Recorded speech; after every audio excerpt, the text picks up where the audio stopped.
Ce soir, il y a foule dans le laboratoire de l'Éprouvette. Il ne s'agit pas d'un colloque de blouse blanche, mais des membres d'une association.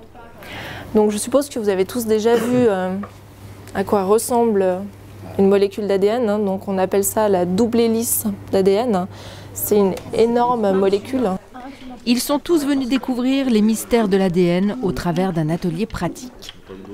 Vous allez voir, c'est une expérience que vous pouvez faire dans votre cuisine avec du sel, du produit vaisselle et de l'alcool.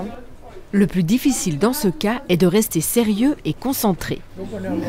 Donc le plus vous allez frotter, le plus vous aurez de cellules et le plus vous aurez de la chance que l'expérience fonctionne.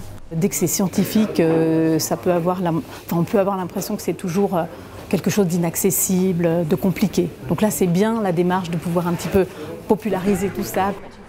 Se mettre dans la peau d'un chercheur, c'est amusant.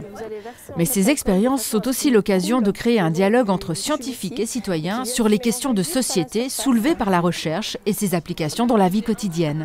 Je trouvais que c'était très sympa parce que c'était ludique et puis on est bien encadré avec deux animatrices qui font ça à la perfection parce qu'elles sont passionnées et puis c'est super sympa de pouvoir mettre la main à la pâte, de mélanger les liquides et puis de découvrir quelque chose.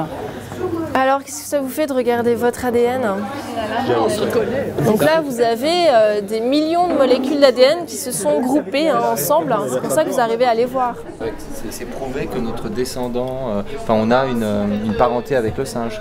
Ça, c'est prouvé. Et au-delà des expériences en laboratoire, cette initiation pratique permet à chacun de s'interroger sur l'évolution des savoirs, les enjeux éthiques, politiques et économiques des sciences.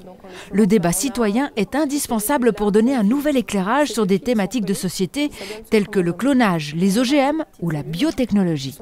Ça change d'un événementiel ou se réunir dans une société hors cadre du boulot. On peut se dire, pour une fois, faisons quelque chose de différent. Il n'empêche que c'est une façon de rendre plus accessible l'expérience, la science qui, a priori, est super compliquée, alors que là, on se rend compte que c'est pas si compliqué que ça. Des ateliers aux multiples thématiques ouverts aux associations et aux entreprises, car on peut être curieux à tout âge.